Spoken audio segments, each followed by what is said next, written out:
Assalamualaikum warahmatullahi wabarakatuh. Perkenalkan, saya Metia Aryani Bruginting dengan NPM 2208260104. Di sini saya akan menjelaskan atau mempresentasikan mind map saya yang berjudul homeostasis untuk tugas video blok sel molekular biologi and hematologi.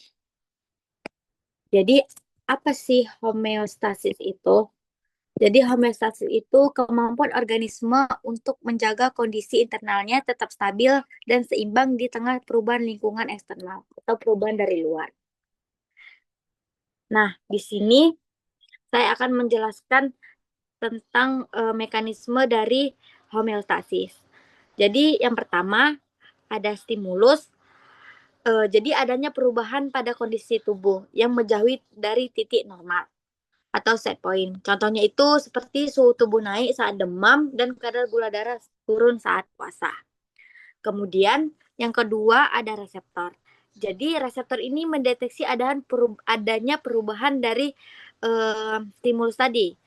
Nah, contohnya seperti termoreseptor mendeteksi suhu tubuh yang naik dan sel beta pankreas mendeteksi kadar glukosa darah yang tinggi. Kemudian dari reseptor, informasi dari reseptor ini dikirim melalui jalur aferen menuju ke pusat kontrol atau control center. Kemudian control center ini biasanya adalah otak, khususnya di hipotalamus, kemudian ada medula spinalis dan kelenjar endokrin. Kemudian tugasnya ini apa sih control center? Jadi control center ini tugasnya membandingkan kondisi tubuh dengan nilai normal atau set point-nya.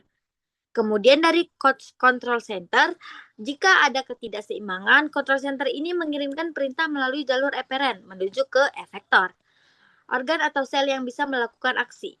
Kemudian, contohnya seperti hipotalamus memberi sinyal ke kelenjar keringat untuk menurunkan suhu tubuh. Nah, jadi dari efektor nanti ada respon of efektor, feedbacks. Adanya feedback dari respon efektor ini. Jadi feedback dari respon of efektor ini terbagi menjadi dua, yaitu ada feedback negatif dan feedback positif. Nah, di sini ada pengaturan hemostasis atau mekanisme hemostasis ini yang sudah saya jelaskan di tabel ini tadi. Kemudian nih bagaimana cara kerja homeostasis. Jadi cara kerja homeostasis ini itu adalah respon of efektor umur baliknya. Tadi ada negatif feedback dan positif feedback. Jadi negatif feedback ini dia berupa atau berarti tubuh merasakan perubahan dan mencoba melawan untuk membalikkan perubahan yang tidak diinginkan tersebut. Sebagian besar proses homeostasis dalam tubuh bergantung pada umpan balik. Contohnya itu seperti tekanan darah.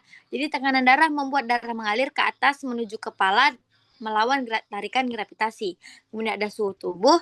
Jika terlalu panas, tubuh akan berkeringat untuk melindungi tubuh jika kedinginan dan tubuh akan menggigil untuk menghasilkan panas. Kemudian ada keseimbangan cairan. Jadi keseimbangan cairan ini jika minum terlalu banyak air akan segera merasa ingin buang air kecil untuk membuang kelebihan cairan tersebut. Kemudian ada kadar oksigen. Nah, kadar oksigen ini dia denyut jantung dan pernapasan meningkat dan menurunkan tergantung seberapa aktifnya. Kemudian yang kedua ada feedback positif. Nah, feedback positif ini dia terjadi atau dia dikeluarkan pas tubuh itu merasa cukup, udah cukup feedback negatifnya. Jadi umpan balik ini kayak uh, pintu dia, pintu supaya kayak udah cukup gitu. Ini kita saya kasih contohnya ya. Jadi proses-proses tersebut itu saling melengkapi dan menjadi lebih kuat. Hal ini akan terus terjadi hingga penyebab awalnya hilang. Jadi kalau penyebab awalnya hilang atau tubuh sudah merasa cukup, jadi muncullah feedback positif ini. Nah, ini contohnya. Contohnya seperti persalinan. Saat persalinan dimulai, serviks itu mulai meregang yang memicu sinyal saraf yang menuju ke otak. Otak melepaskan hormon oksitosin yang menyebabkan kontraksi rahim. Semakin merenggang serviks, semakin banyak oksitosin yang dilepaskan oleh otak dan semakin kuat kontraksinya. Kontraksi ini berhenti setelah persalinan selesai dan serviks kembali ke ukuran normalnya. Nah, jadi bila tubuh sudah merasa cukup dan sudah tidak perlu, jadi perubahan-perubahan yang tadi akan kembali ke nilai normalnya. Nah, ada juga contoh hemostasis atau pembukaan darah. Ketika mengalami luka berdarah, faktor pembukaan darah dalam darah aktif untuk menutup luka. Nah, faktor-faktor ini juga meminta bantuan dan memanggil lebih banyak faktor pembukaan darah lainnya. Nah, mengapa penting menjaga homeostasis ini? Karena saat terluka atau sakit, tubuh akan menyesuaikan proses homeostasis agar dapat pulih, dan itulah sebabnya akan mengalami demam akibat infeksi atau pembentukan darah saat mengalami luka berdarah. Kemudian kondisi kronis terjadi ketika ada yang tidak beres dan proses homeostasis tidak dapat beradaptasi dengan baik untuk mengatasinya. Misalnya tekanan darah tinggi menjadi hipertensi dan terjadi ketika tubuh tidak dapat mempertahankan tekanan dalam kisaran yang sehat. Nah, kemudian bagaimana sistem saraf menjaga homeostasis?